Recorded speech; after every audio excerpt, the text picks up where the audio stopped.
So this is a story I'm telling after 12 years. I was working with Coca-Cola India, very successful career, one of the fastest growing general managers there. Some stage I realized that if I want to do something more in life rather than having only a successful corporate career, I need to go and do some more on education front. That's the time when I decided to take a GMAT exam and apply for a US MBA. The first thing after searching for some time on Google would be a foreign sounding name institution, and I went ahead and enrolled myself there for some classes.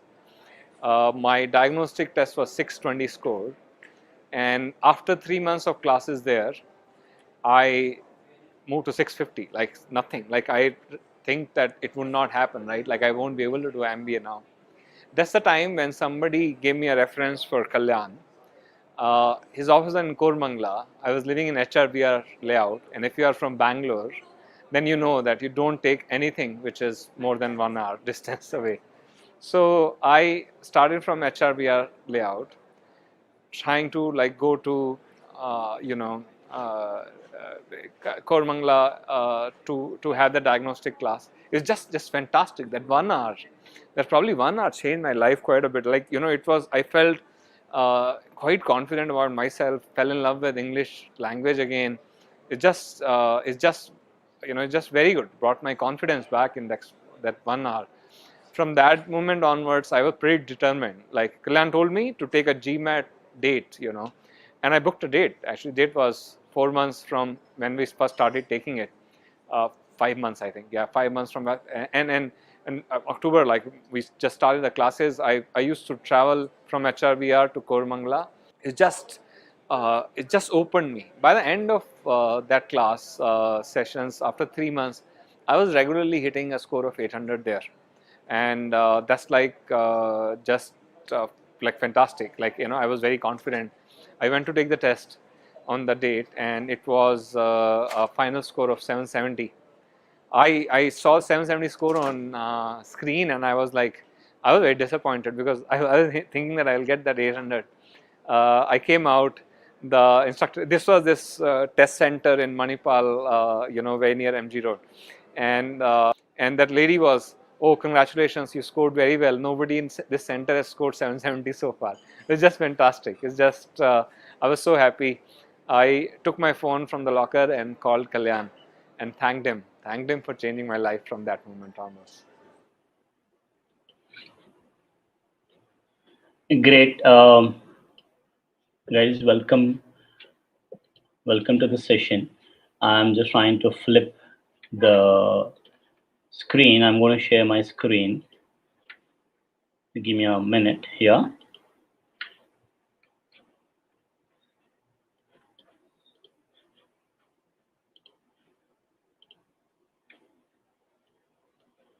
All right. Okay, welcome all. Welcome to Scoreleap session today. Thanks to GMAT Lab for making this happen. Right. So in this session today, we'll essentially focus on reading comprehension. Right. I know this is one of the most daunting topics to a lot of us, right? And unless you have a great reading habit and you love to read and understand everything, this is more often than less is pretty daunting topic, right? So let us see what is the approach for reading comprehension here on GMAT, right? And how do we implement that approach so as to improve our score, improve the accuracy to 90-95%, right? Great. So one thing that we need to understand here is reading comprehension. So what does reading comprehension mean? It's to read and comprehend, isn't it? Right? Just to read and comprehend. Great, wonderful. So how many of you guys have a habit of reading here? How many of you have a habit of reading regularly? Right? And what kind of topics that you read? Right?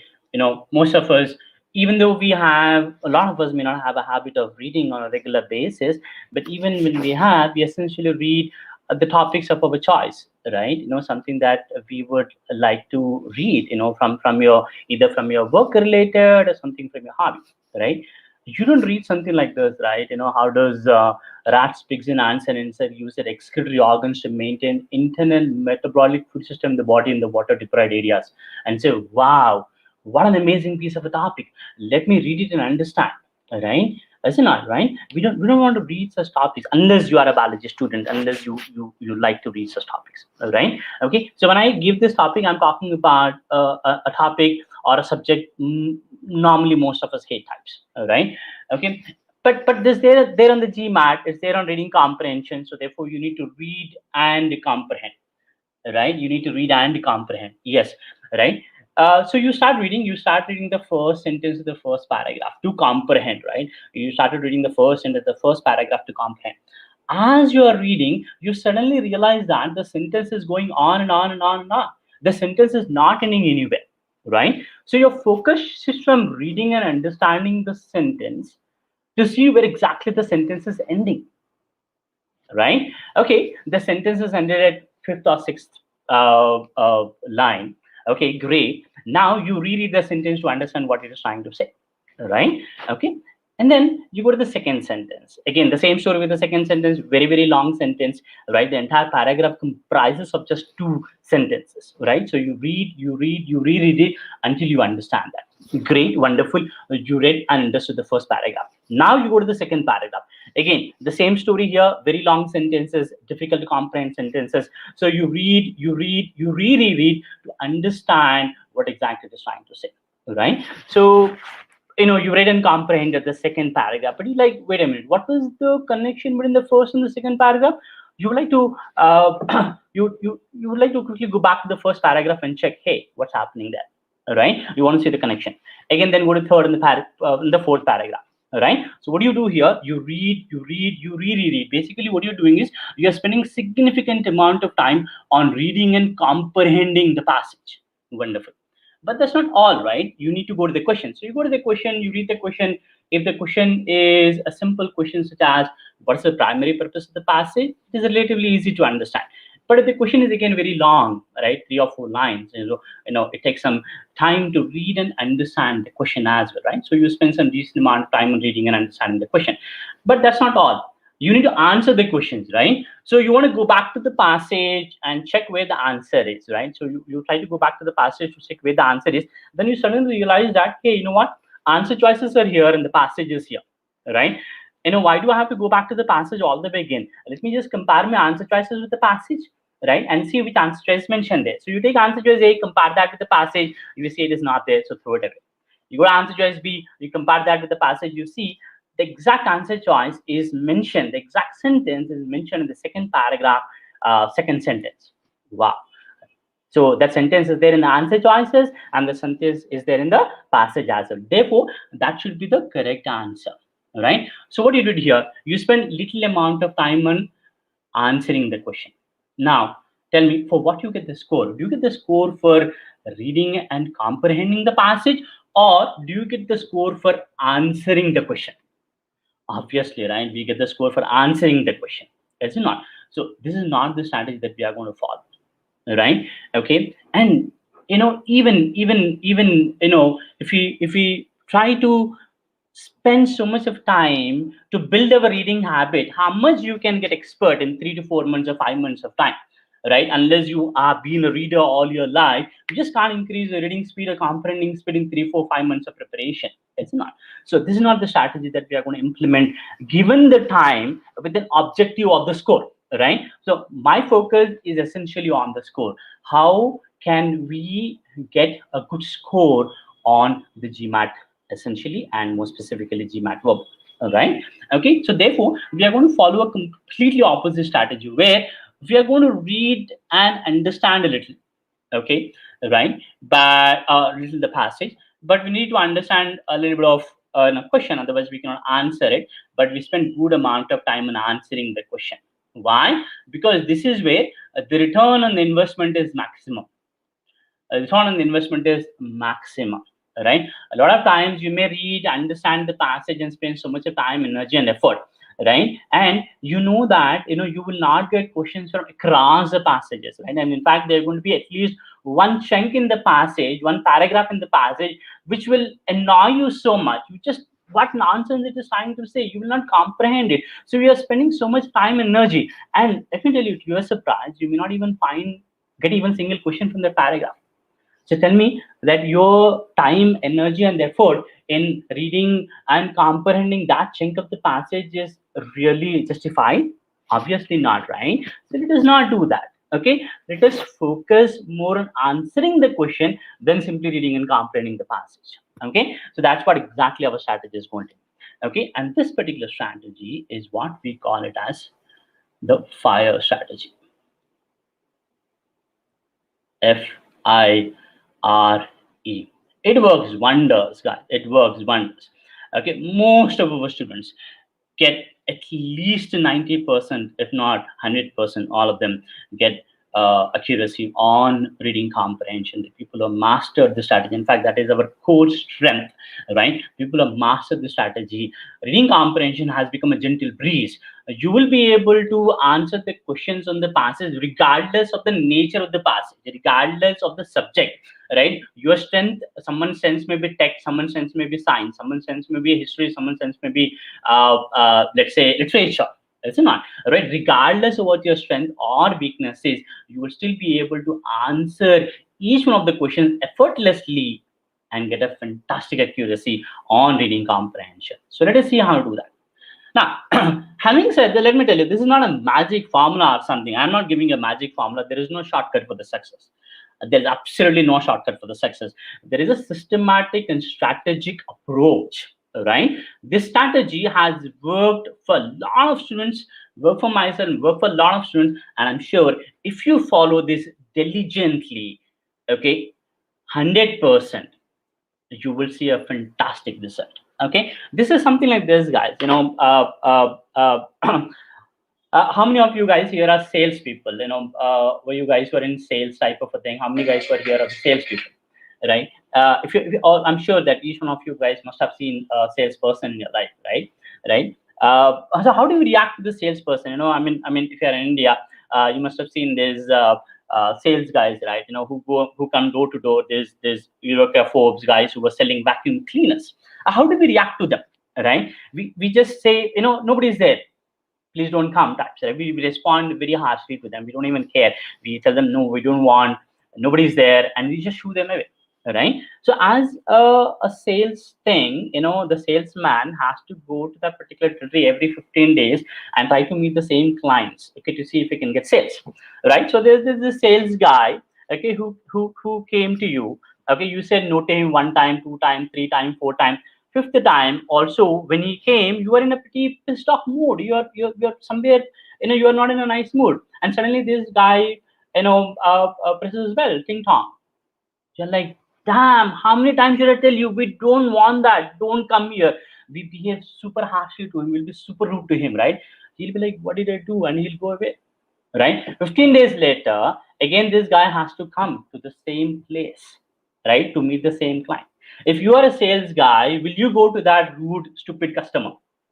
Obviously not, right? But I would go. Why? Now, because now I understand the psychology of the customer. I clearly understand the psychology of the customer. Now, when I go, even before, and once I ring the bell, even before the customer says anything, the potential client says anything, I'll say, boss, I'm not here to sell you anything. I'm here to just see your face. Because last 2-3 times when I came and met you and seen your face and went, I had a wonderful sale that day. Now, if you are there in the customer place, will you show up with that person? Like, wow, that's nice. Somebody can look at my face and like, great day, wonderful. Okay, so at least you kind of start speaking to him. You will alarm him. Okay, probably you may offer him a glass of water, a cup of tea, and find out what he is actually selling. Right? You may not be genuinely interested in the product. You may not really need the product, but you suddenly remember that, let's say a friend of yours wanted the product. So you gave the contact details to that guy to approach your friend. Did the sales happen? No, the sales didn't happen. The sales process just started, right? This guy has to go and meet that particular friend of yours, give a demo, deliver the product, take the check. That's when sales happened. Sales happened at 12th or 13th call, right? And the 6th, lot of people will drop the call at the 6th or 7th. It's like, you know what, I'm not going to meet that customer again, right? But a good salespeople will never drop that sales call. Bad salespeople will drop it. Good salespeople will not drop it, right? Will understand the psychology and put a persistent effort to see the result. Likewise, here also the fire strategy, you will not be able to see the result right away.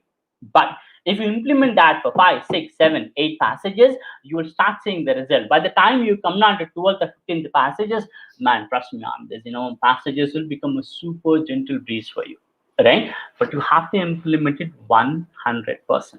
Okay, great. Now, let us see how to do that.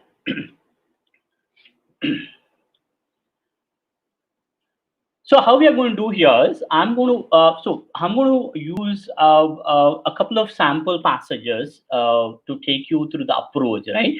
Okay, there is a document, a PDF document, which I wanted each one of you guys to download, right? There are two passages in that, the long passages and short passage. Okay, so we are going to do one long passage and we are going to do one short passage. Okay, let's see how to do that. Okay, so before that, so what is this FIRE actually stands for? What does this FIRE stands for? FIRE. It's a fire. It's really going to lit up your score, all right? If you use it correctly. Okay, what does this FIRE stands for? F stands for the framework of the passage. F stands for framework of the passage. Okay. I stands for interpret the question. I stands for interpret the question. R stands for react to the question. R stands for react to the question. And E stands for eliminate the wrong answer choices. Eliminate wrong answer choices. Okay, right? So these are the four steps. F, framework of the passage. I, interpret the question. R, react to the question. And E, eliminate the wrong answer choices. Okay, guys? Wonderful. Now, let's go to the first passage. Okay, I wanted you to go to the long passage, which is on page number 3 on the PDF file, which is given to you with the page number 3 on that, right? Okay, and with respect to the questions, guys, I just want to let you know that I will answer all your questions once I done a first passage. We complete the first passage, right? We'll discuss the approach, we'll discuss the questions, and then I will answer the questions related to the first passage, and then I'll go to the second passage. Okay, wonderful. Okay, so let's go to the long passage first. I assuming that each one of you have the document with you. If you don't, please put that in the comment section that you don't have a document. If you have it, wonderful. Please open the document and go to page number 3 on the PDF file. Okay, where there is a caffeine, the stimulant in the coffee. That's a passage that we are going to do now. Okay. All right. Okay, so let's see how to go about doing that.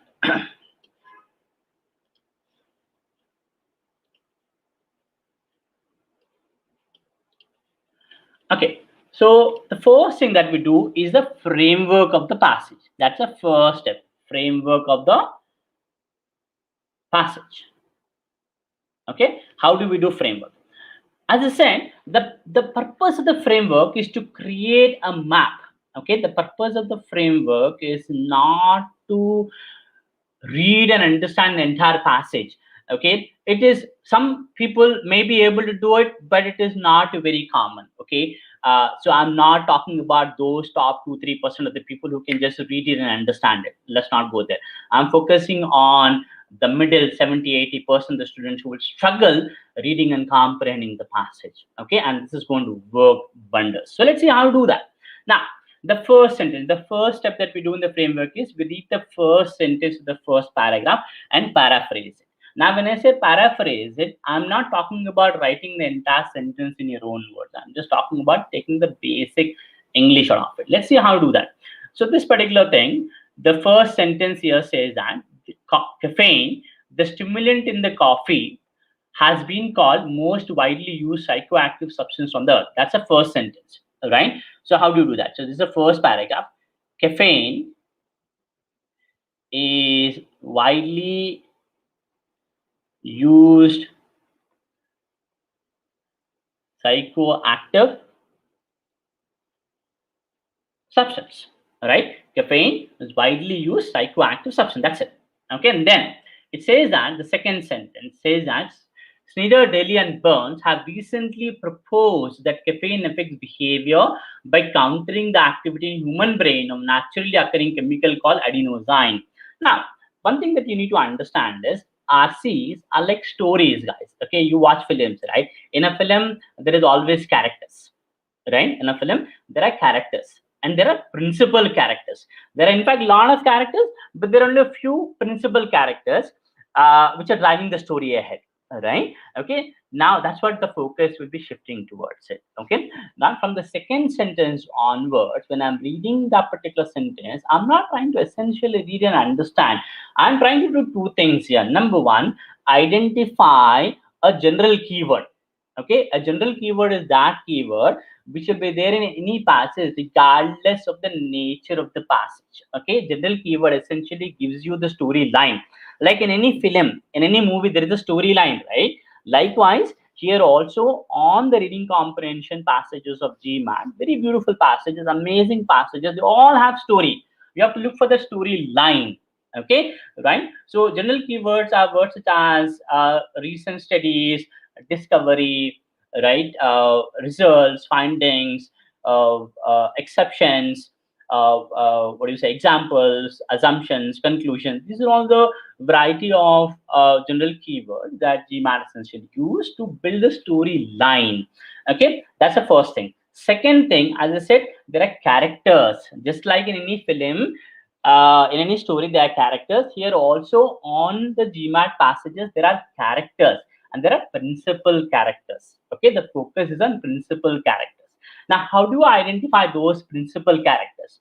Now, principal character is that character, or you can say it's a specific keyword. Otherwise, a specific keyword is that keyword which either comes along with a general keyword or with a transition word, right? When I read a sentence and there is a character in that sentence, is that character important for me? How do I decide? I decide if that sentence also has a general keyword or if it has a transition word. If that specific character comes along either with a general keyword or with a transition word.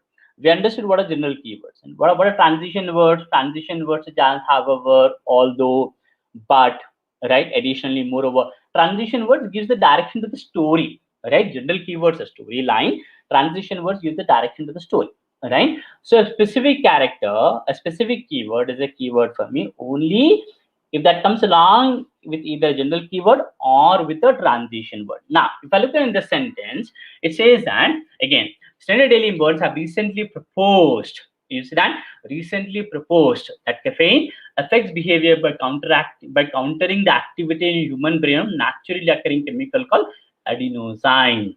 Right. So recent proposal. That's a specific. That's a general keyword. Right. There was a recent proposal, right? There's a recent proposal. Now, what was that? Now, I'm going to take the characters here, right? What is that? These SDB guys whoever are talking about it says that the caffeine character, what does it do? It counteracts. You see that caffeine affects the behavior by countering the activity in the human brain of naturally occurring chemical called adenosine. Caffeine character is countering. I'm representing countering with this cross sign and the circle around it. Countering another character called adenosine. You see that? Now we see two principal characters here. Okay. Now let's take a look at the further sentences. Adenosine normally depresses neuron firing in many areas of the brain. That's too specific and too technical. Let's not break our head there. It apparently does this by inhibiting release of neurotransmitters, chemicals that carry nerve impulses from one neuron to the next.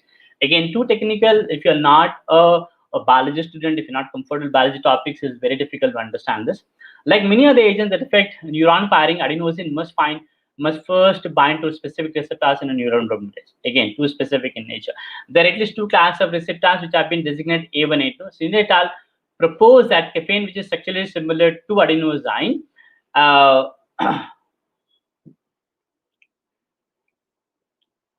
okay, one second, give me a sec. So,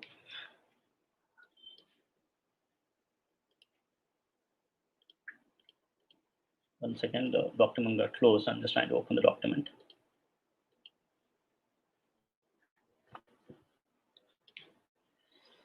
One second, guys.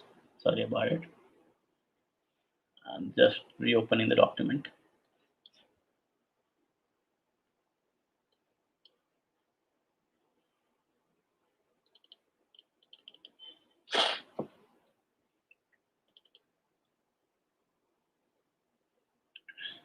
Right. So what does it say? It says that in that particular paragraph, it again says exactly that. One second. Yeah.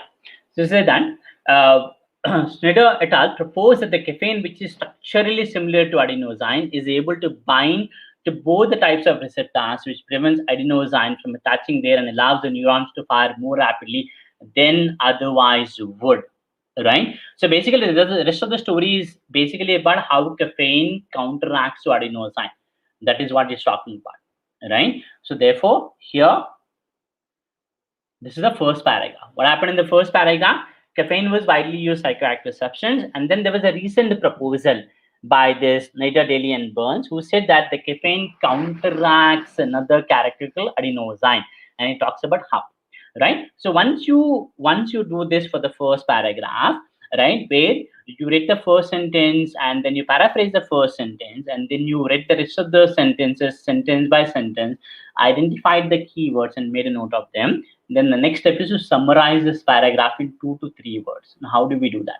We summarize this paragraph saying that there was a recent proposal. What happened here? There was a recent proposal in this particular paragraph.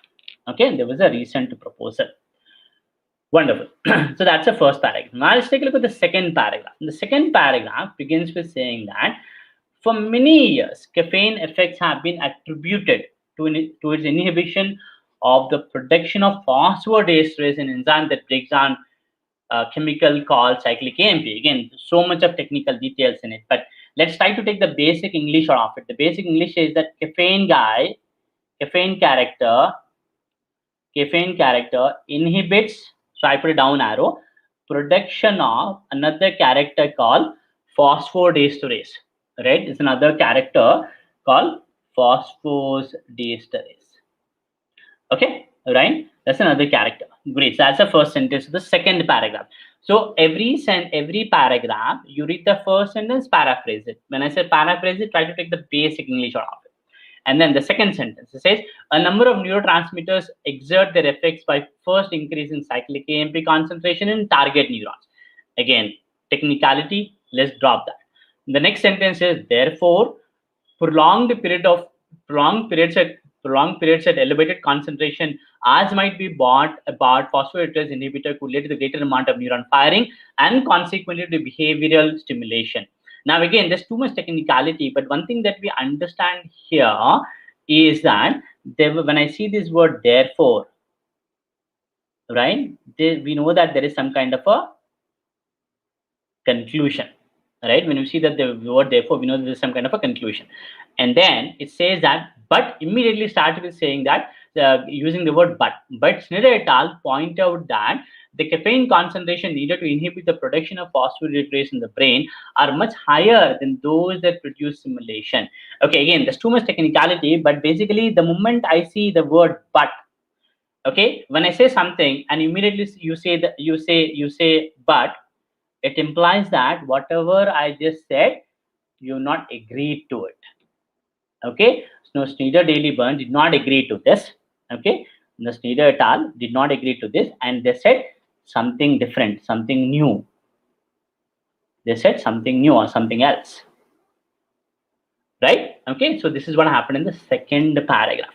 So what essentially happened in the second paragraph, if I summarize it here, in second paragraph, Snyder, Daly, and Burns said something new. The focus is on them.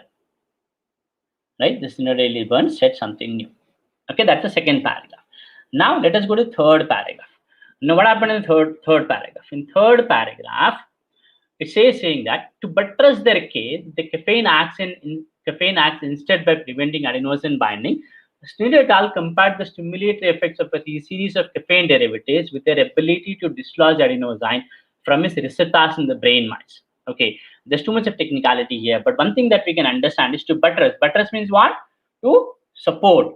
To support whatever they said here, to support whatever they said here, they did a comparison. You see that? They say that, right? In order to buttress this case, the caffeine acts instead by preventing adenosine. Sneed et al. Compared. They did a comparison. They compared something. Okay, that's it. And then the next sentence starts with saying, in general, they reported. So when you do an experiment, when you do some kind of a comparison, obviously there should be finding, or there should be result, or there should be report, right? That's what the next sentence is. In general, they reported the ability of compounds to compete at a receptors correlates with their ability to stimulate locomotion in the mouse. That is, higher their capacity, higher the capacity to bind to the receptor, higher their ability to stimulate the locomotion. Again, I really don't want to understand all those things, but I know that when they did a comparison, there is a result. You understand that? Okay, they supported whatever the Sneed et al. Burns and said. In order to support that, they did a comparison and then they gave a result, or let's say a report. Let's put as a report, right? And then theophylline, a close structural relative of caffeine, a major stimulant in tea, was one of the most effective compounds in both regards. Now they give an example, right? Example was theophylline, right? Example was theophylline. Okay. See, that's the third paragraph. I'm not really taken too many technical details in this, but I understood the flow, right? Flow, understanding the flow is important. Now, understand, we are not skipping through the passage. We are not skimming through the passage. We are not. We are understanding when we are doing this framework. Our focus is to understand the storyline, and our focus is to understand the principal characters. Okay, that's what the focus. The focus is not to understand the story. We will understand the story when there is a question asked on it. Okay, until then, we just want to know what the storyline is, and we just want to know what the principal characters are. Okay, great. So what happened in third paragraph? In third paragraph, they supported by doing a comparison. Right? That's what they did in the third paragraph. Now, so far, story is going great, right? So far, story is going as per the SDB thought process, right? And everything is great, you know. So far, the story is good. But if there is no drama in the story, right? If there is no villain in the story, then there is no drama. If there is no drama, there is no story only, right? Everything cannot go in a single direction. There should be some kind of a drama, like it happens in all of our movies, right? The villain pops up. There'll always be a drama. Likewise, here also there'll be a drama, right? That is what the next paragraph is going to be. Now, if you take a look at here, it says that there are apparent exceptions to general correlation observed between adenosine receptor binding and simulation. You see that there are exceptions. So far, so good, but there are exceptions to what they are trying to say, right? Okay, the exceptions. One of these compound called 3-isobutyl 1,1-methylhexane, that's nothing but IBMX, which bound very well will actually depress mouse locomotion. So, with the exception, exceptions to their theory is IBMX, right? Okay. Sneed et al. Suggests that this is not a major stumbling block to the hypothesis that the problem in the compound has mixed effects in the brain, a not unusual occurrence with the psychoactive drugs. Even caffeine, which is generally known only for stimulatory effects, it displays this property, depressing mouse locomotion, blah, blah, blah. So the purpose of this particular paragraph is only to talk about the exception, nothing else. Okay, so if the question is asked about the exception, the question will definitely have IBMX in it. Then I will come there and read it, understand and answer the question. Until that, I don't want to worry about it. Okay, so this particular paragraph is talking only about exceptions. And in the end, they said all is well. The story should always end well. If the story is not ended well, then the story has actually not ended. Right? The story is always ended. They said there is an exception that's called IBMX, but that's not a problem. right? So this is the framework. You see that what happened here. So we are talking about a caffeine that was a widely used psychoactive substance. So these Nader, Daly and Burns came and proposed something about caffeine, right?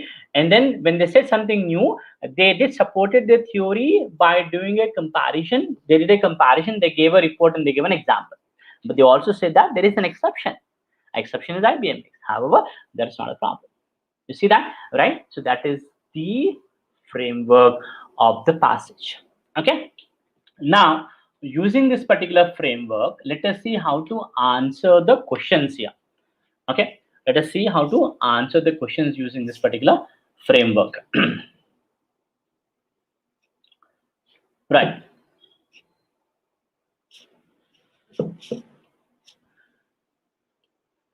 Now, let us go to let us go to the questions here, and let's see how to answer the questions. Okay. Now, the first and the foremost question is the primary purpose of the passage. You see that? Primary purpose of the passage. Now, primary purpose. Primary purpose is more of a general question, right? So, how do we answer the general question? Now, general question is that question which will compel you to read the entire passage or the larger chunk of the passage. Is it not? Right? But again, let me ask you this question. When you go to watch a film, right? When you wanted to know the purpose of the movie, when you wanted to know what the protagonist is set to achieve by the end of the film, what is that he's trying to do? When you wanted to know, where the story is beginning, when you wanted to know, you always wanted to know in the first 15-20 minutes, right? The good story, a good story writer will always tell its readers or the audiences, right? This is what the story is going to be about. This is what we will show whether the protagonist will achieve or not achieve by the end of the film. Like for example, I'm not sure how many of you remember this movie Lagan, right? You guys this movie Lagan of Amir Khan is about 15-20 years old, but I'm sure most of you guys must have watched it. So in that film, where the primary purpose started, the primary purpose started when Amir Khan stands up and he stood up and accepts the challenge, right? Remember that? That's where the primary purpose started. Okay, now, right now,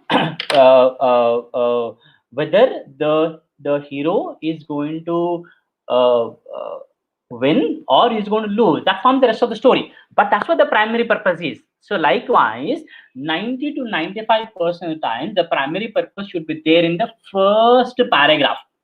Okay, the primary purpose should be there in the first paragraph. Okay, the primary purpose should be there in the first paragraph. You have to look for the first transition.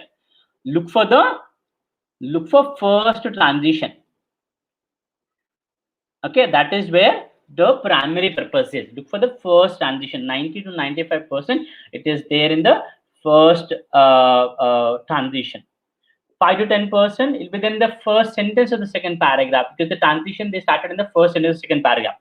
90 to 95% times you'll find that in the first paragraph itself, but sometimes you'll find that in the second sentence, first sentence of the second paragraph, because the first transition was there. So look for the first transition. That's where your primary purpose has begun, right? Okay, number one. Number two, when you have to answer the primary purpose, you really don't have to go back to the passage at all. You can answer the primary purpose from the framework itself. Okay, you can answer all general questions from the framework itself, right? So let us see what happened here in the framework. In the framework, if you see, there was a recent proposal in the first paragraph. That's what has happened. Recent proposal, right? Recent is a time transition. Proposal is general keyword. So that is what has happened in the first paragraph. That's what the story is all about. It was all about the recent proposal. Now, let us go to the answer choices and eliminate any answer choice that is not talking about the recent proposal. Okay. Now, before I get into the answers, so if you see here, what we did here was the framework, that is the F, right? And then we interpreted the question. This is I. We react to the question. So we took the answer, we quickly wrote it down here, so that I don't want to store in my mind. I want to quickly write it down. Okay, right? And then go to the answer choices. Let's go to the answer choice. Answer choice says discuss a plan for investigation of a phenomena that is not fully understood. We are not discussing any plan here, correct? There is no plan, and we're not talking about an investigation. So answer choice A is gone. Answer choice B says present to explanation of a phenomena and reconcile the differences between them. We are not reconciling anything, and there is no two explanations, right? No reconciliation or no two explanations, correct? Okay, so therefore we eliminate answer choice B also. Summarize two theories and suggest a third theory that overcomes the problems encountered in the first two.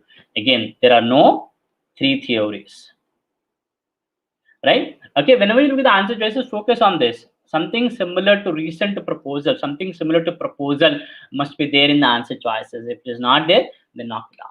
Okay, C is also not. D says describe an alternative hypothesis. So hypothesis is something similar to your proposal, right? So we'll keep it for now. Answer choice E says challenge the validity of a theory by exposing the inconsistencies and contradiction. Now they're not challenging anything. This can be a trap answer. Okay, this can be a very big trap answer, because somewhere in the second paragraph, somewhere in the middle of the second paragraph, the author uses the word but, and we may think that they're challenging. No, as I said, you should focus to the primary purpose in the first paragraph. Look for the first transition, where the first transition is. Okay, it can never ever be towards the middle of the second paragraph. Okay, it'll always be there. 90 to 95% will be there in the first paragraph. 5 to 10% will be there as the first sentence of the second paragraph. It won't go beyond that, guys. Okay, there is no point, right? Going beyond that and giving a primary purpose doesn't make any sense at all. Right?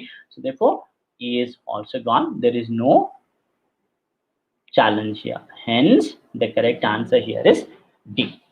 Okay, right? So that is what it is. Now, let us see this next question. So what is the second question? If you look at the second question, what we got here? In the second question, it says, according to Snyder et al., caffeine differs from adenosine that caffeine. Okay, now here, this is a very specific question. This is a very specific question. So they're saying how caffeine is different from adenosine. Caffeine versus adenosine is what they are asking you, right? Okay, caffeine versus adenosine. So where is that we are speaking about caffeine and adenosine in our framework, right? So we will go back to a framework to identify the location of these guys in the passage, right? If you see here in the framework, we have spoken about caffeine and adenosine here. You see that in the first paragraph, correct? Now I will go there, since there is a question on it. Now I will go there, read it carefully to understand, and then answer my question. Okay, so I'm going to go back and read it. What is that trying to say? So caffeine affects behavior by countering the activity of human brain naturally occurring chemical called adenosine. So caffeine counteracts adenosine, right? And then it says that adenosine normally depresses neuron firing. So adenosine guy depresses neuron firing, and then it says that in many areas of the brain, it apparently does this by inhibiting the release of neurotransmitters. So it also inhibits the release of neurotransmitters, right? And then it says that like many other agents that affect neuron firing, adenosine was first bind to specific receptors. So this adenosine guide should bind to some receptors, right? And these are at least two classes of these receptors which have been designated A1 and A2. So these are A1 and A2.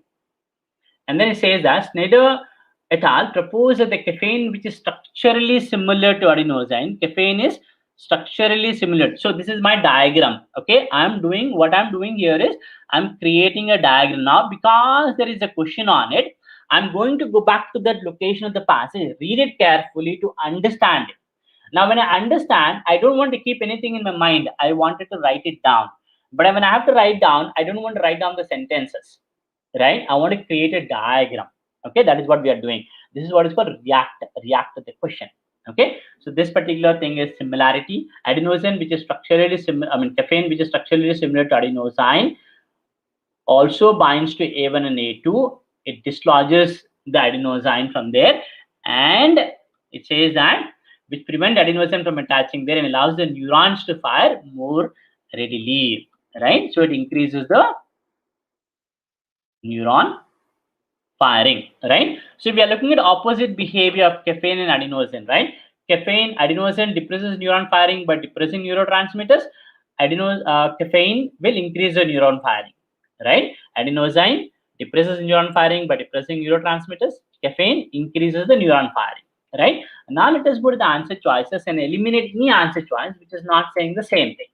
Okay, let's go to the answer choice A. It says that stimulates behavior in the mouse and in humans, whereas adenosine stimulates the behavior in humans only. Now, we are not talking about mouse and humans here, right? So once I do this react part, this is what is called react. I'm not going to go back to the passage. I will compare my answer choices with this and eliminate any answer choice that is not mentioned in here. Okay, right. So answer choice A, as I said, stimulate behavior in the mouse and humans, whereas adenosine stimulates the behavior in humans only. We are not talking about mouse or humans here. So let us eliminate answer choice A. Okay, then answer choice B says has mixed effects in the brain. Okay, we are not talking about any mixed effects in the brain here, is it not? Mixed effects. We are not talking about any mixed effects here. So B is gone. Now, if you look at answer choice C, it says that increases cyclic AMP concentration in target neurons, whereas adenosine decreases such concentration. Again, we are not talking about any cyclic AMP concentrations here, right? So that is also gone. If you look at answer choice D, it says permanent release of neurotransmitters when it bound to adenosine receptors, whereas adenosine inhibits such release. Exactly, right? Caffeine increases the neurotransmitters, adenosine inhibits such release, right? So I can keep answer choice D. That's clearly an opposite behavior. Answer choice E says inhibits both neuron firing and production of phosphodiesterase. First of all, caffeine does not inhibit neuron firing. It will increase the neuron firing. And second, we are not talking about phosphodiesterase here, right? So we can knock off the answer choice.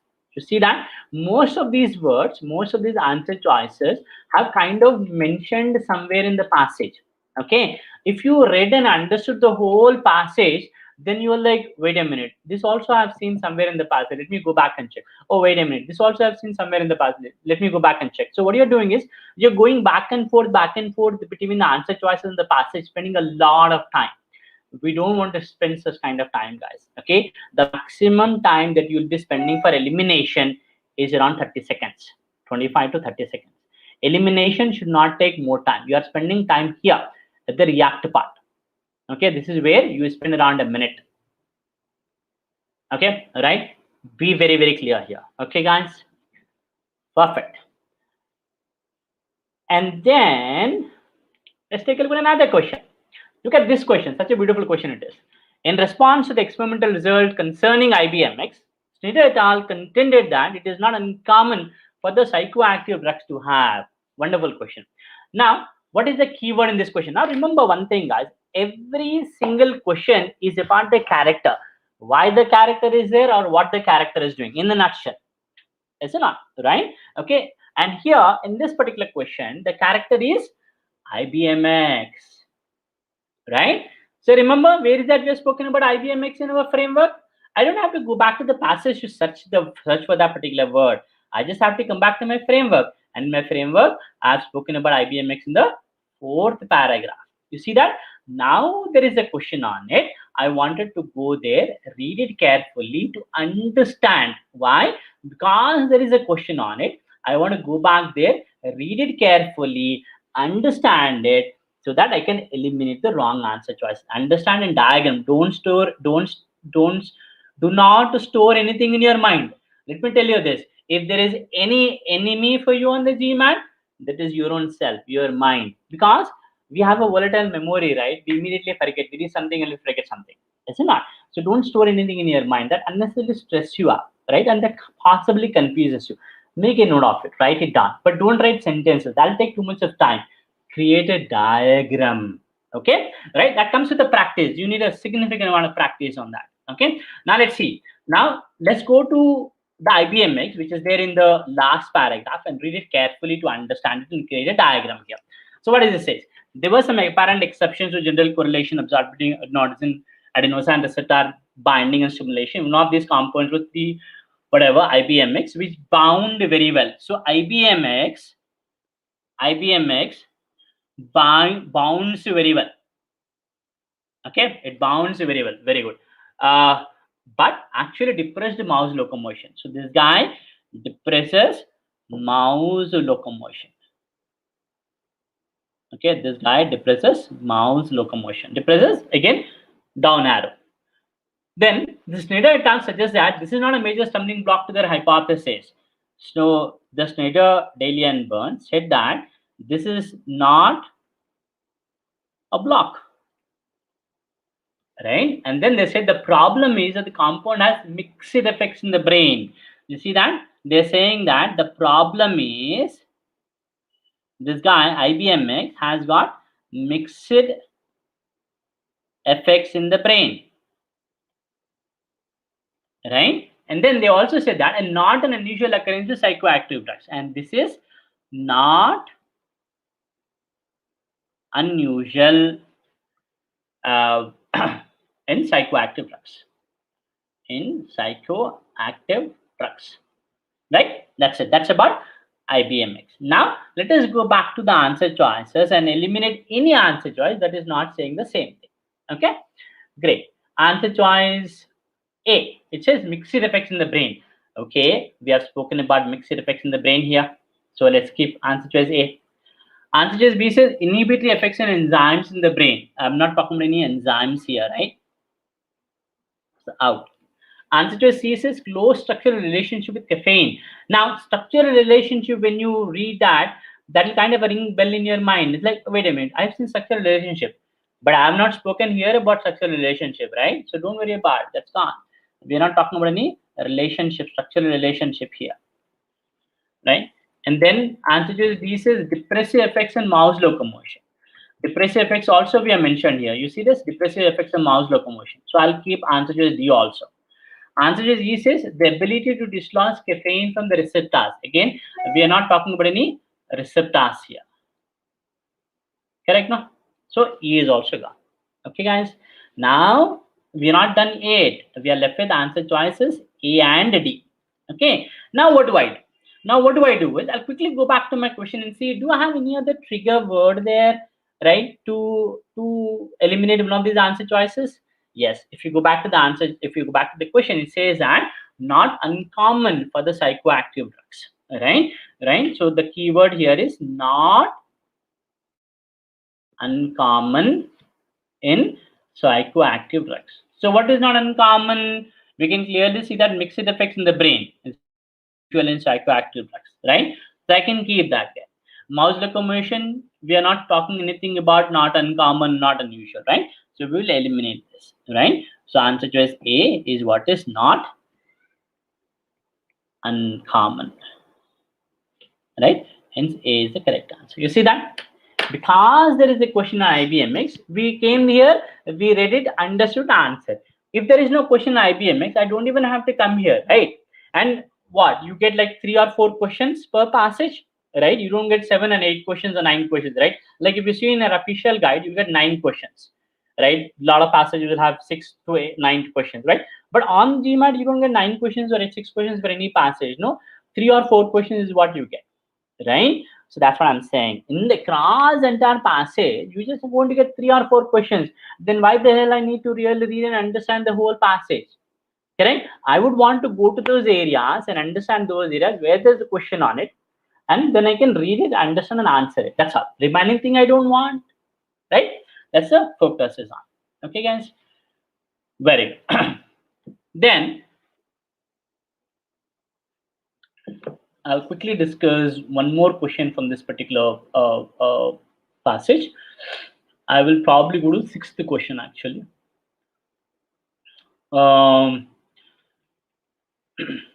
6th question I quickly want to discuss. It's again an interesting question. Okay, this is a lot common question. This is on GMAT reading comprehension, super common. Okay, let's take a look at this. It says the author quotes Snyder et al. In lines 38 to 43 most probably in order to. Now, because this is from official guide, we have given the lines, but on GMAT exam you don't get these lines, right? Instead they highlight the text. Now if you go back to the passage in the third paragraph, you see that from the ability of the compounds to compete to the receptors correlates with the ability to stimulate locomotion in the mouse, that is higher the capacity to bind the receptors, blah blah blah, all those things. So the question is, why did author mentioned that? Why did author mentioned that? Why he mentioned it? Why did the author mention the whole thing from the ability, say like a, from ability to, what is that, stimulate the locomotion, stimulate locomotion. Why did author mention? Now remember this, guys, as a thumb rule. Okay, whenever the question is on why did author said about this, why did author mentioned this, always focus one step before that sentence. Okay, just before that. Okay, what that particular thing is doing, then focus after that. Okay, that sentence or after that sentence. Whenever it says why, that sentence and before sentence. Okay, don't go too far, don't go too far. Okay, just focus whenever there is a why, just slightly before, just one step before. Okay, don't go too far. Okay guys, always, it's a easy peasy question and you should get right. But if you think too much, if you try to analyze it too much, then it is gone. Okay, keep it very simple, slightly before is what you got to focus on. Okay, let's focus on this. What does it say?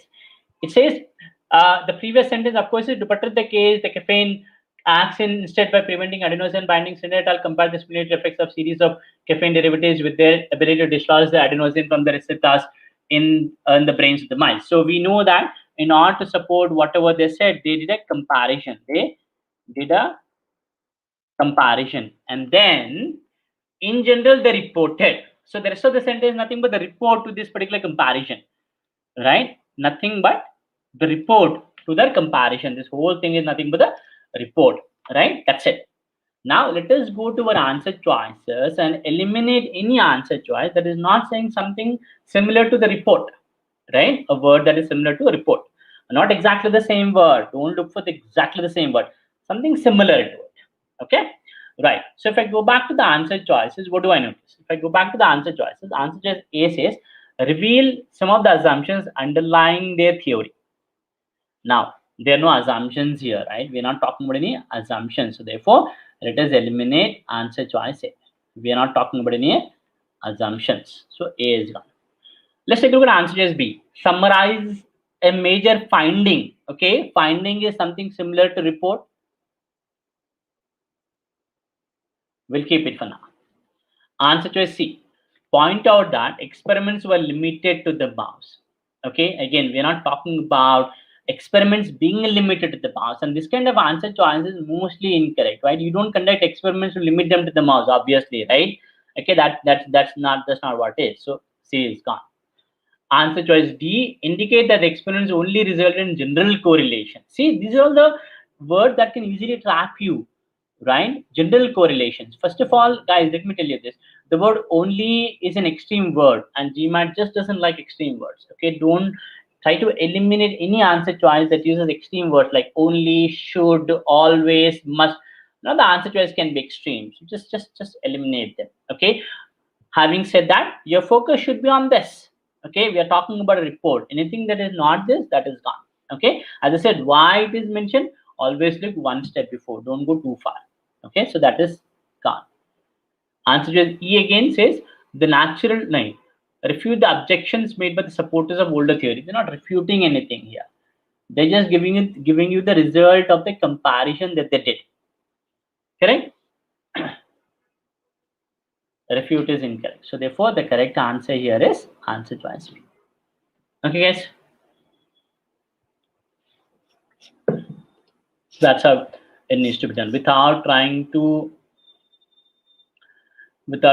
understand too many details. Okay, just by focusing on a few things, how to arrive at the correct answer is the primary focus. Okay, All right. Arvind, are you able to see? You said not visible. I didn't see that comment. You is it visible? Were you able to see, Arvind? You still have a problem.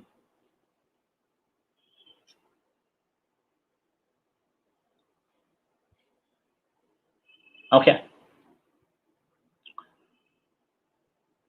All right. So, any questions? I'm open to the questions before I go to the next passage.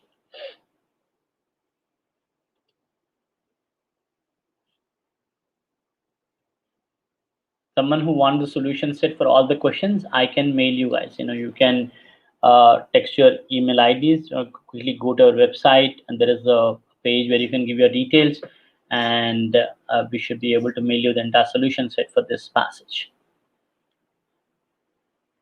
Okay, no questions. So I'll move to the next one. Okay, let's go to the next passage. That's going to be a short passage. Let's see what we got in short passage now.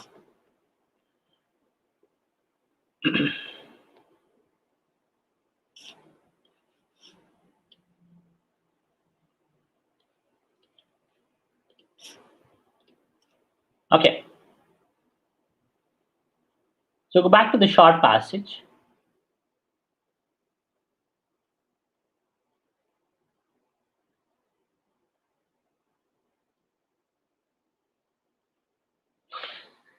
So what should be the approach for the short passages? Approach is pretty much the same. Okay, we try not to go into too many details while we are doing the framework of the passage. We focus on the details only when there is a question based on this. However, having said that, we will try to understand the storyline and we'll figure out the principal characters while you are doing the framework of the passage. Okay, guys. So let's do that. Let's try to see. Okay, again, there's another science topic. Let's see what it is.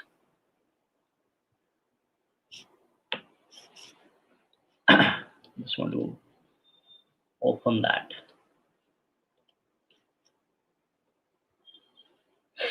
Okay, give me a second. I'm just trying to open the second passage as well and then do that.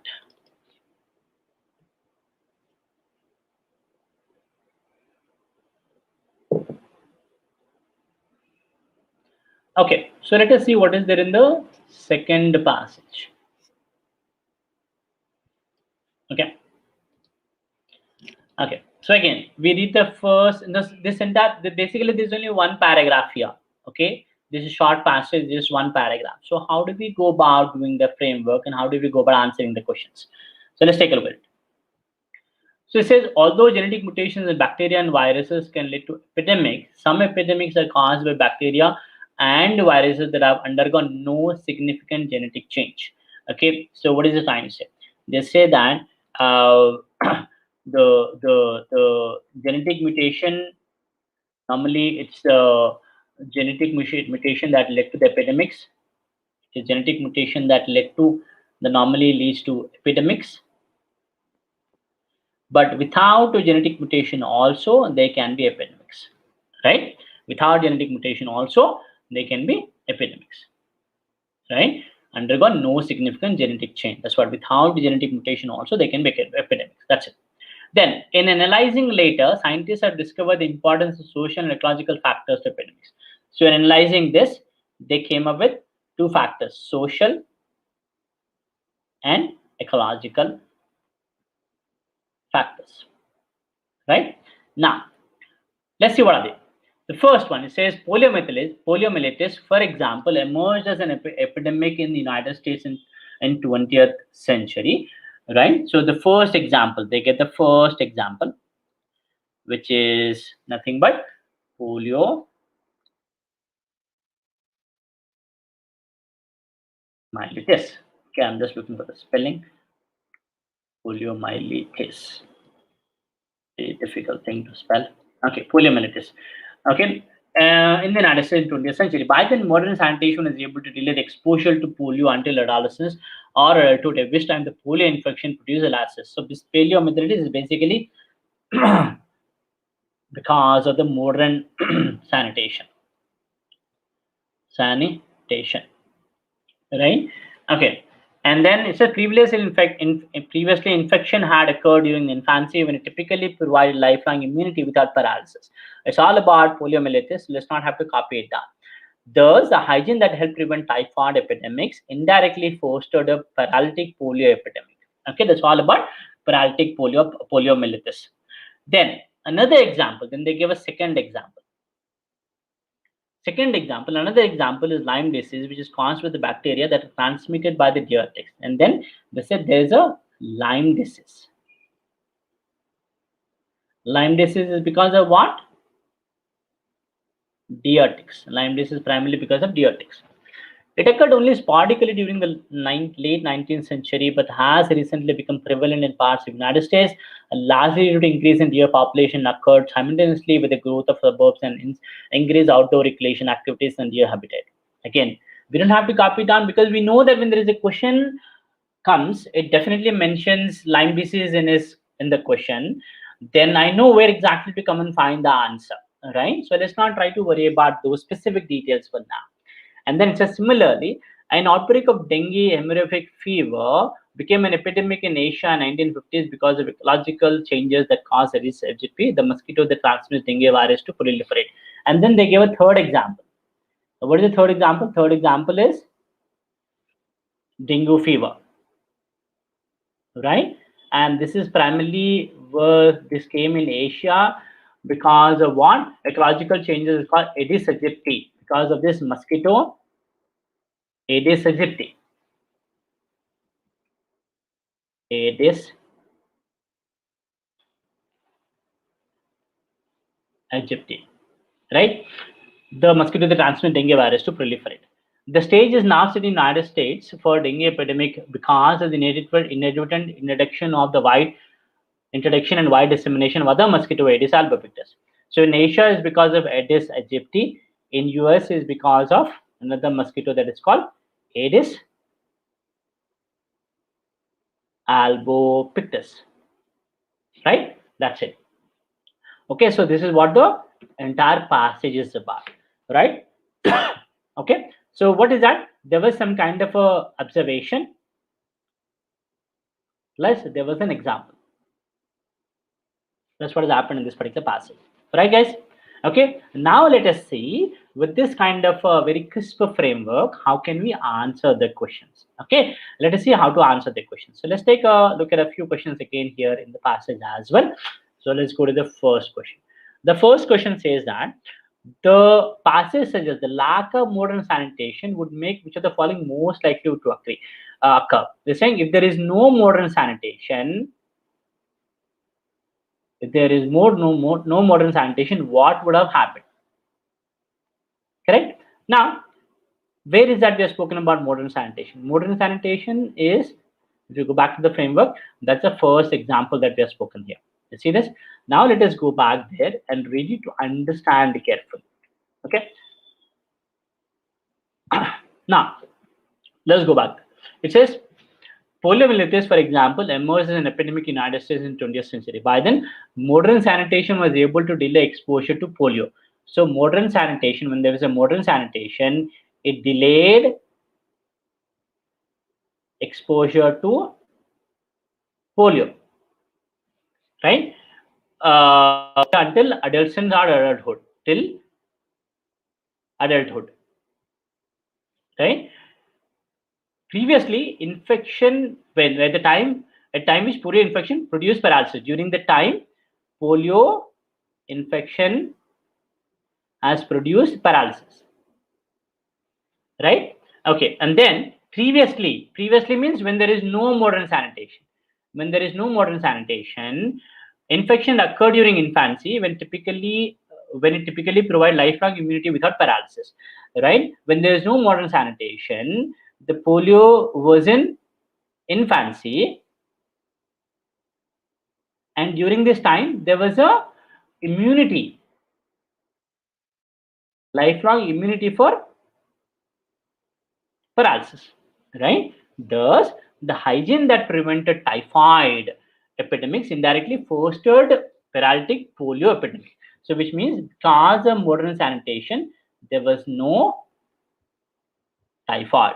right? It prevented typhoid, right? But it gave rise to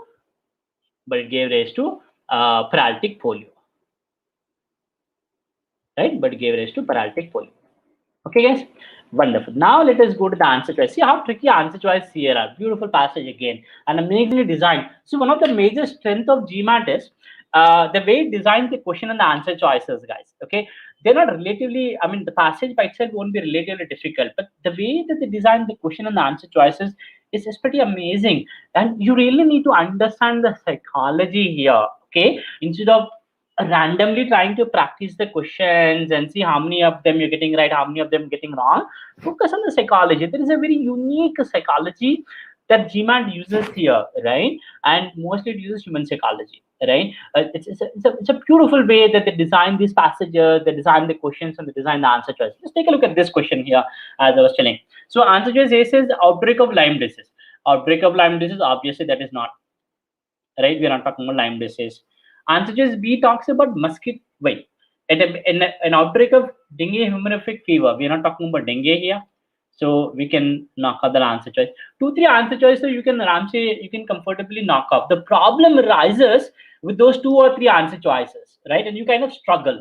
So let's see how to do those answer choices. Answer choice C says an epidemic of typhoid. We are talking about epidemic of typhoid. We'll keep it. Answer choice D says an epidemic of paralytic polio among infants. So when there was no modern sanitation, polio was there, but paralysis was not there in infancy, right? Because in infancy there was an immunity for paralysis, right? So there was no paralytic polio for infants, right? Paralytic polio was only in adulthood. You see that tricky answer choice? How they use the words which are given there itself just to confuse. Like, wait a minute, what is that they're trying to say? Right? We get confused and we spend unnecessarily too much of time on that. So just be careful when you're trying to diagram it, okay? And we're trying to eliminate the answer choices. And answer choice E says an epidemic of paralytic polio among adolescents and adulthood. Epidemic of polio among adolescents and adulthood is there because of modern sanitation. The question is, what happens if there is no modern sanitation? So we can knock off answer choice E also, right? Therefore, we are left with answer choice C, which is the correct answer, right? Because there is a modern sanitation, there was no typhoid. If there is no modern sanitation, there would be typhoid, right? Because modern sanitation prevented typhoid. If modern sanitation was not there, probably typhoid would still exist. So that's the answer. You see that? Okay, that's how it needs to be done. It's super easy to go wrong on this question. This is not like a very, very difficult to say, but we can still go wrong on this. Okay, if you're not careful and if you don't do this diagramming correctly and understand the storyline thoroughly. Okay, guys. Wonderful. Now let's go to another question. Let's do this question. Let's go to question number 3. Question number 2 is a pretty simple question because the answer is very straightforward. So I don't want to touch that question. I'll do question number 3.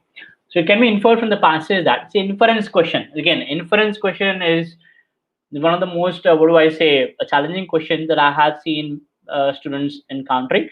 Because when I say inference question, we tend to infer something from outside, which is not mentioned there. Don't do that.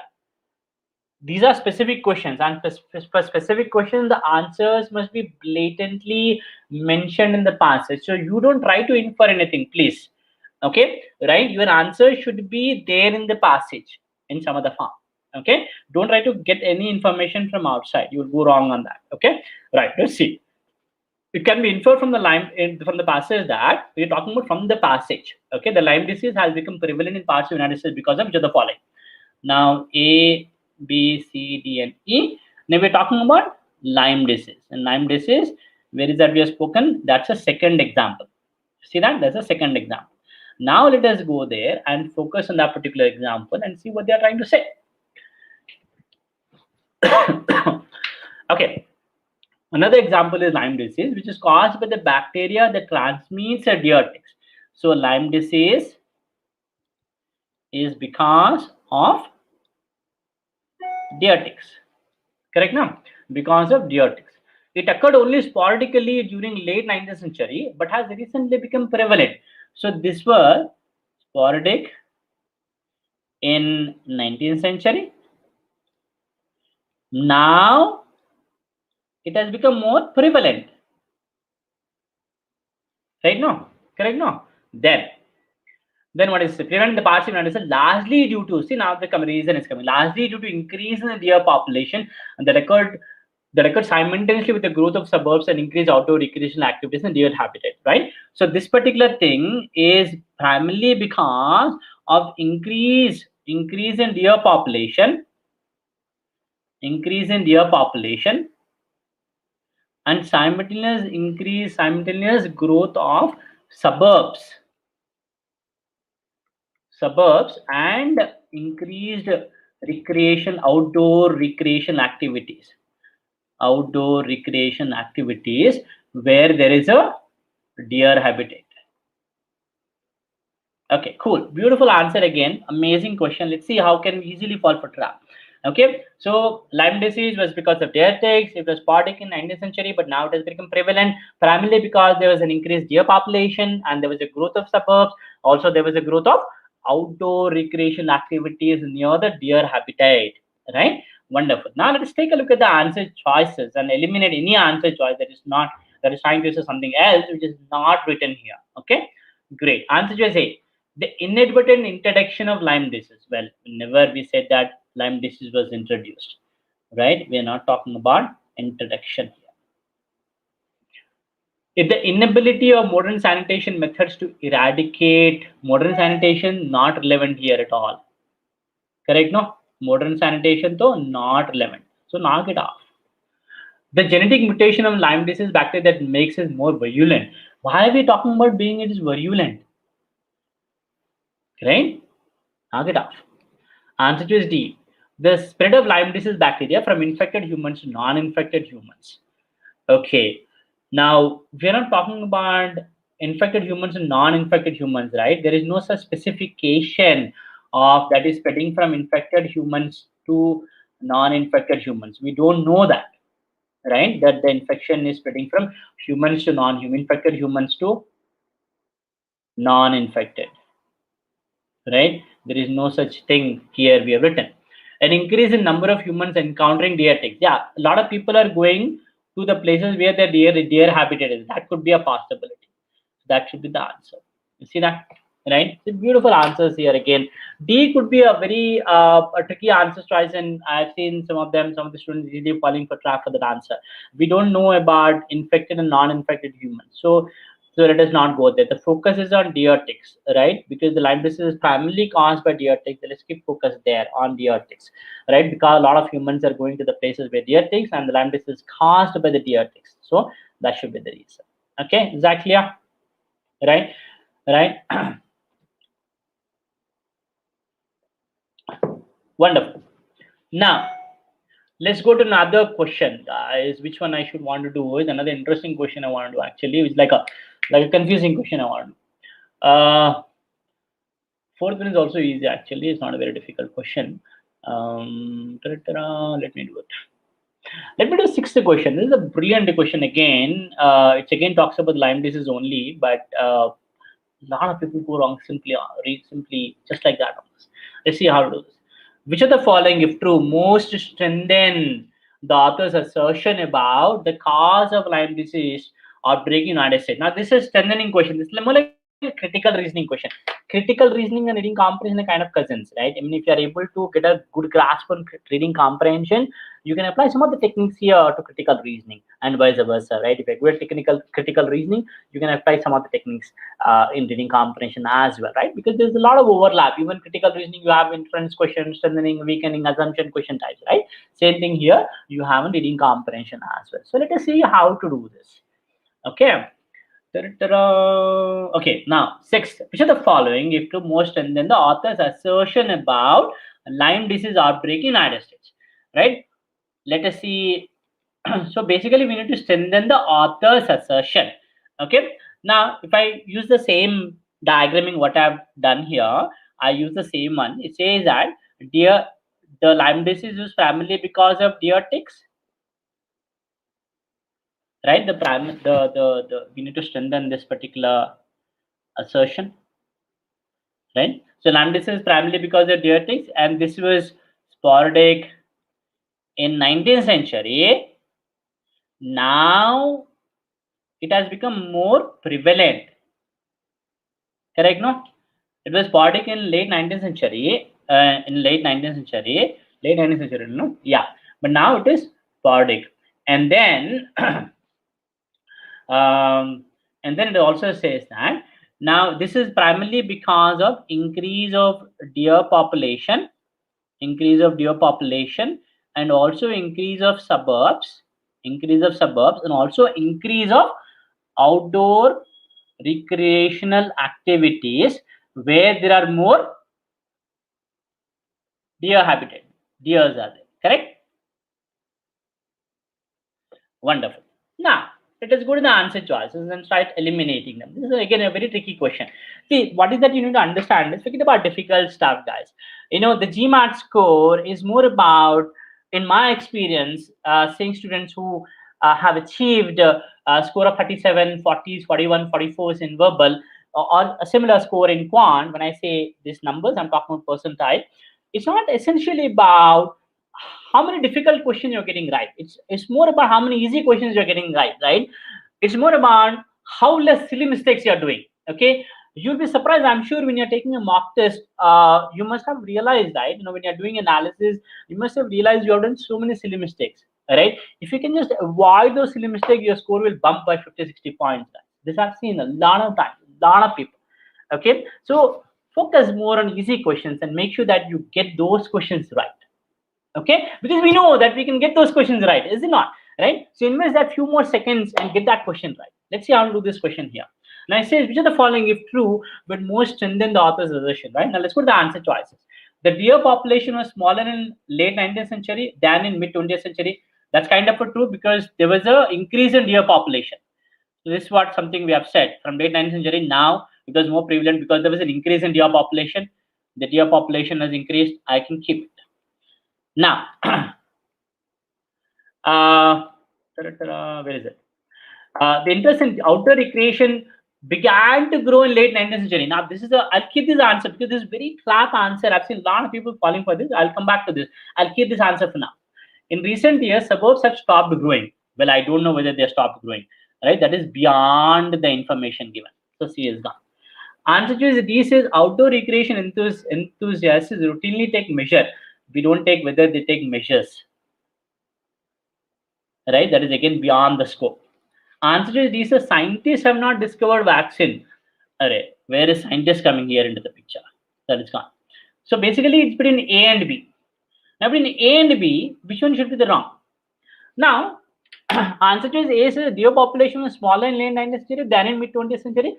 That's kind of clearly saying deer population has increased, which is there in our reactor part. And the B saying interest in outdoor recreation activities began to grow in late 19th century. I don't know when it is began to grow, whether it is in late 19th century or early 20th century. I don't know that, right? So again, that is slightly we are going beyond, right? So let us eliminate answer choice B. This is also beyond the information given.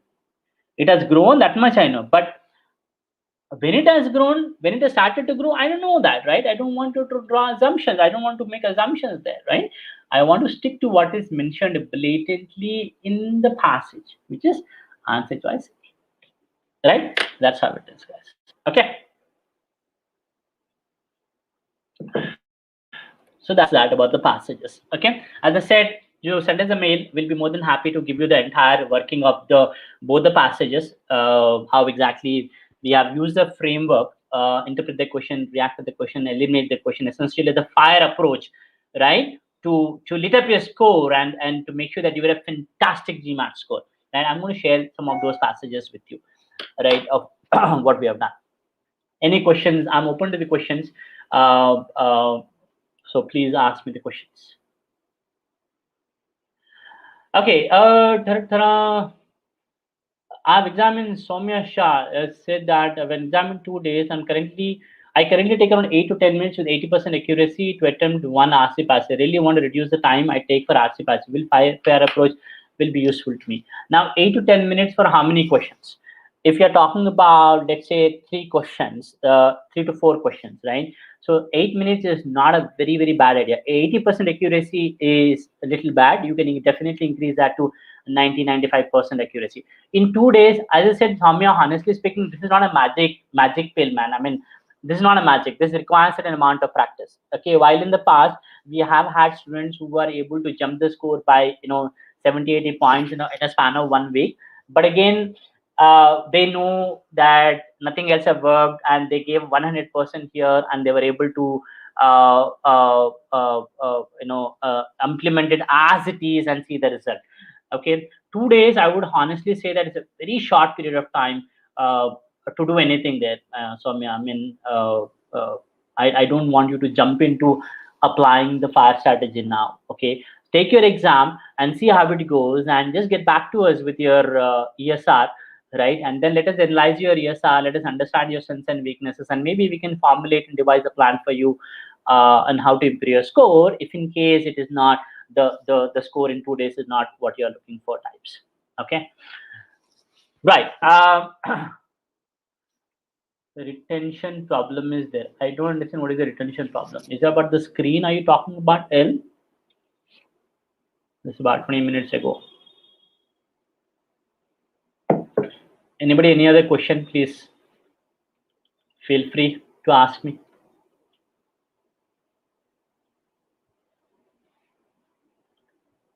The strategy requires practice. Okay, this is not a magic pill. Okay, and on a daily basis, once you understand the strategy thoroughly, on a daily basis, you spend about you focus on at least 2 passages, two to 3 passages per day, and understand the rhythm of it, understand the story lines, right? How the passages are built, how the questions are built, how the answer choices are built. It is very important that you understand the psychology of the GMAT rather than randomly doing anything, guys. This is a business oriented exam, right? Tomorrow you want to go into the business world and do business. How do you do business?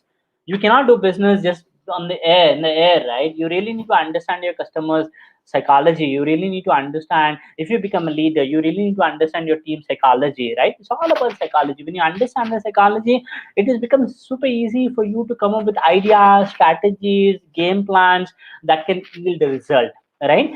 Instead of randomly going just like that. How many answers are there, and is the distribution of smaller R passages? Well, normally, ideally, you get around 4 passages, and each passage may have around 3 or 4 questions. So you're looking at around 11 to 13 questions type, and there is no such distribution of small and large. You can get all the small passages or all large passages. You may get 2 small, 2 large, 3 large, 1 small, or 3 small, or 1 large. The distribution is totally random, and the size of the passage is not determinant on how you're performing on the test. Okay, every passage you should be seen as it is and focus on it, apply the strategy, and make sure that you maximize the score there. Okay, that's very important. Okay, practice. If you practice the way you're supposed to, then you will see a jump in the score. That's my promise. I've just joined. Oh, sure, you just joined. How many hours do I need to work on CR? I keep scoring 640 in mocks, and CR is my weak point. CR is your weak point. So out of 9 questions, how many questions you're going wrong in CR? Srivastava, how many questions are you going wrong in CR? Because normally we're on 9 questions. Okay, and how many questions you're going wrong? You have to have at least like around 5 to 6 questions, 6 questions right minimum, and you should be and getting around 7 to 8 questions right is quite possible in CR.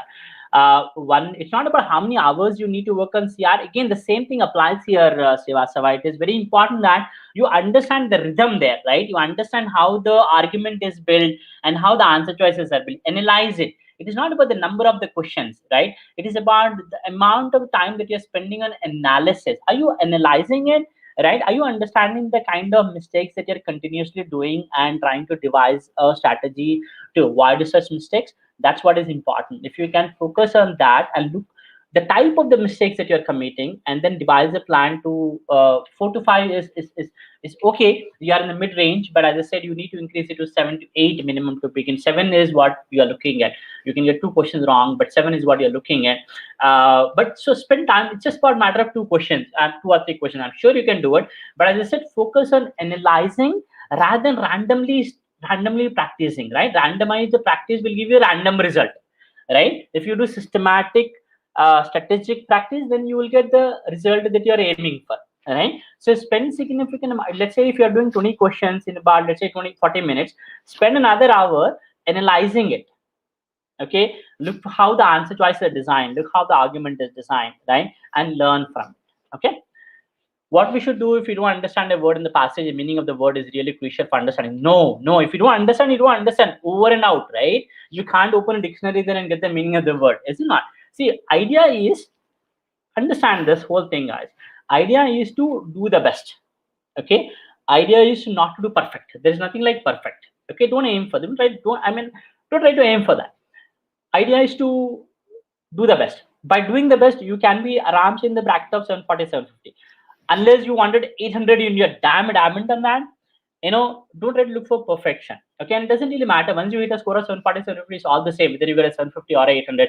It feels nice if you hit a 790 or 800, but we are doing for MBA schools, right? And if you hit a 740, 750, guys, you have taken care of your GMAT. Okay, right? So focus on that. Focus on the questions that you can easily solve and get them right. If you don't know something, you don't know something. Don't wait there. Don't try to break your head there. Move forward. Moving forward is super important. There are going to be questions which you can solve and get them right. Focus on them. You may not get a 780, 790, but don't spoil your 700, 720. You understand what I'm saying? That should be the focus. Okay, then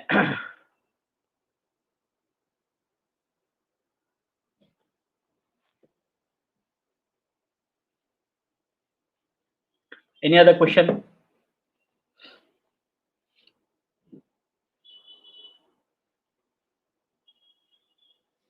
Yeah, during the exam, of course, I'm talking about during the exam. You don't know the word, right? If you don't know the word, you don't know the word, and there are like millions of words. How will you expect to know the meaning of all the words, right? Try to understand contextually. If you can understand contextually, wonderful. Otherwise, don't try to break your head there. Is the RC guide enough for the? Yes. There are so many official guide versions, guys. I mean, there's so many official guide versions. Okay, and try to get hold of them, as many versions as possible. There is 20, 21, 22 available in the 22 is coming up. 20 and 21 is available in the market. I'm sure if you go to Amazon, you'll get 17, 18, 19, and 20 as well. So practice, restrict your practice to questions from the official guide.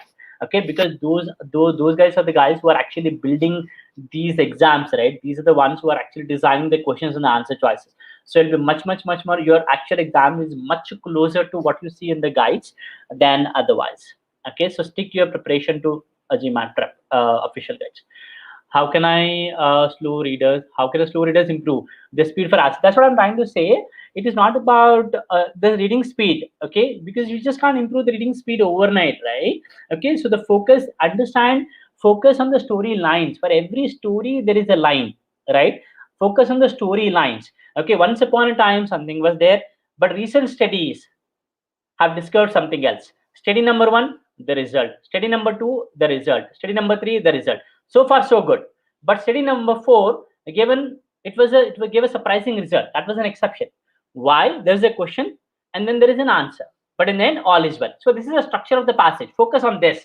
Okay, these things will repeat. Now, what normally happens is, now in this particular structure, I can put a biology into it, I can put a chemistry into it, I can put a physics kind of, I can put a business, I can put literature, I can put history, a whole bunch of topics into it, right? So focus on those story lines, guys. Okay, when you focus on the story lines, reading and understanding becomes much easier. Try to avoid going into the specific details when you're building the framework.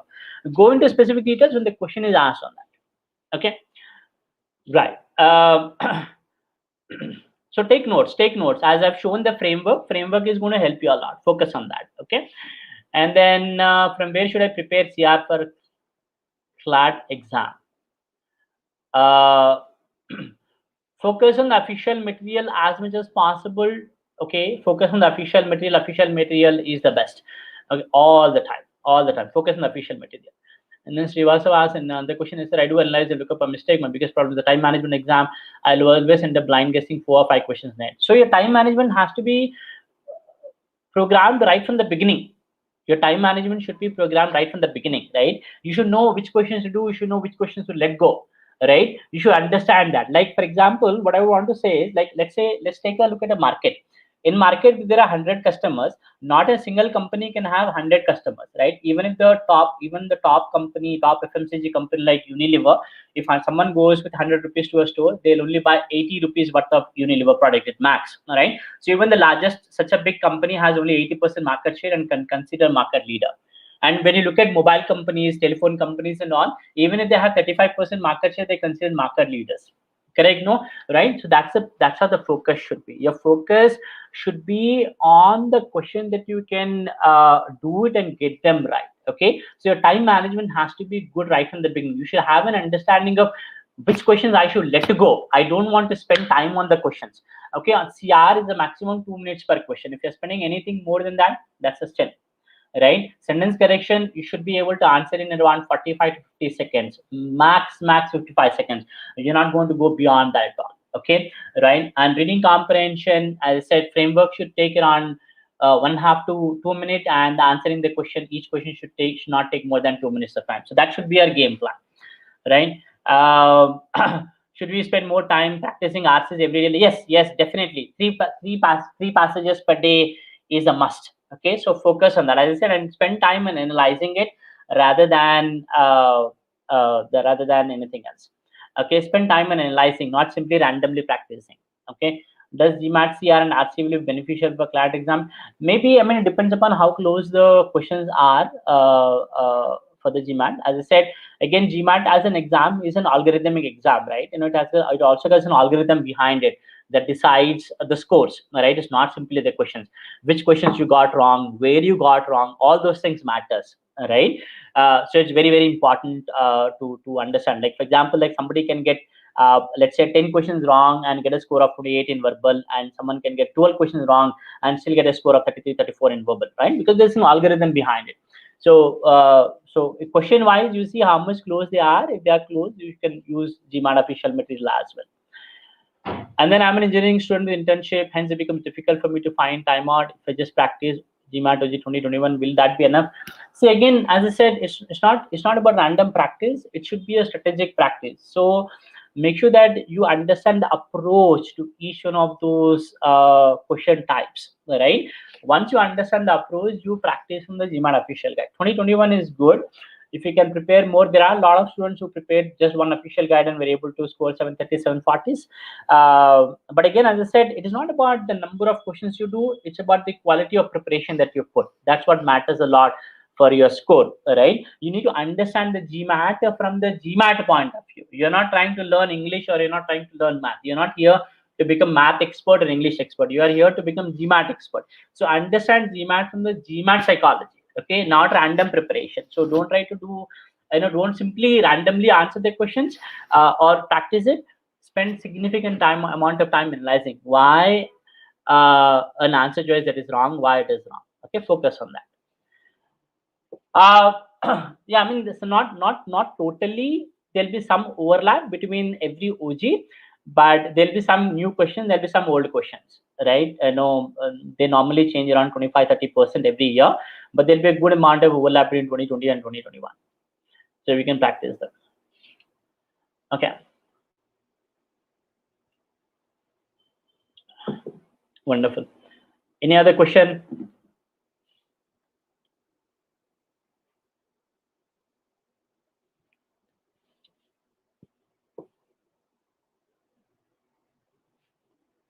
Any other question?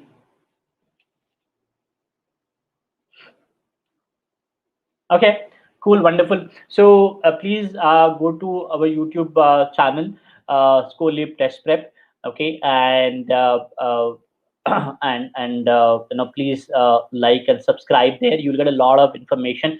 We oftenly conduct a lot of the webinars and the talks from the students, from our past students who have gone to the top business schools such as Harvard, Wharton, Kellogg's, Oxford, Cambridge, okay, who have been our students for GMAT and for admissions, and then they'll share their overall experiences, right? How they what were their background, what were their concerns and fears when they're preparing for GMAT. So how did they manage to prepare while working, and then focus on they also focus on how they worked on the admissions, and they focus on their overall experience even doing the MBA, right? And hearing out directly from an Oxford or Wharton graduate is amazing, or a Stanford graduate is amazing, right? So we very often conduct such talk shows.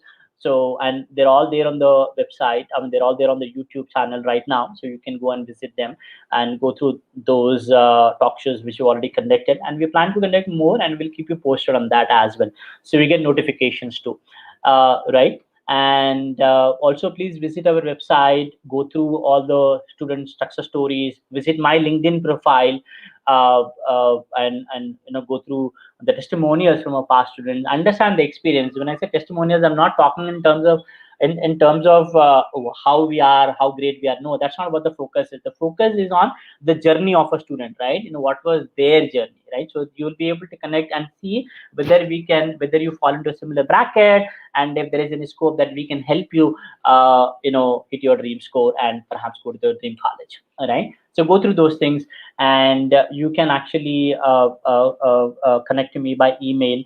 Kalyan, I'll share my email ID here. It is Kalyan dot Chamarthi at scoreleap.in. Okay, even the website, when you go, it should be in, not com. So scoreleap.in, that's a website. Okay, and if you go to LinkedIn profile, that will be Kalyan CC is my handle, so you can find me there. And you can also, I will also be available in this number, 966-383-2757. But just text me before you call, because I'll be in back-to-back classes, most of the days, on both Saturdays, I mean, on both the weekdays and weekends. My classes starts at 5 o'clock early in the morning, to accommodate the students who have a very tight working schedules, right, and goes until 10:30, 11 in the night. So just text me. So if I don't pick your call, I will call you back in between my classes. Okay.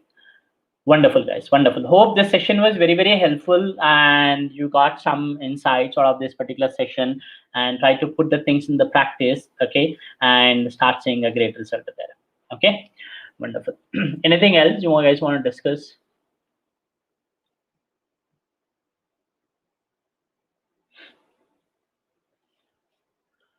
Okay, perfect. So that's that from me for tonight. If you guys have any other questions, as I said, I gave you my coordinates. Just feel free to text me, ping me, or call me. I'll be more than happy to help you with your GMAT journey and with your admissions as well. Okay, perfect, guys. Okay, thank you so much. You guys have a wonderful Saturday and an amazing Sunday. And of course, happy Holi to all those who are celebrating Holi. Okay. Okay, guys. Chalo, then you take care. Have a wonderful night.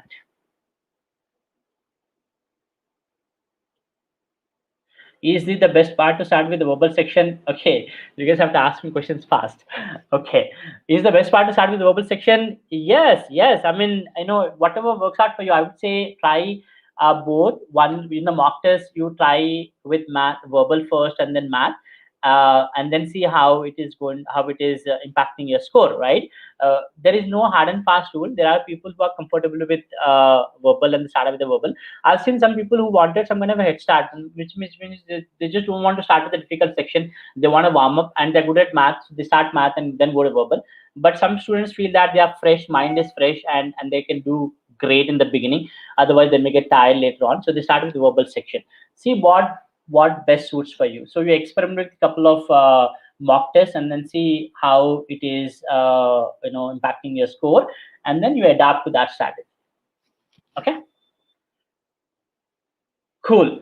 Okay, thank you so much. You guys have a wonderful time, and I'll speak to you guys soon whenever you guys want to get connected with me. Okay, chalo then. Thank you. Bye bye.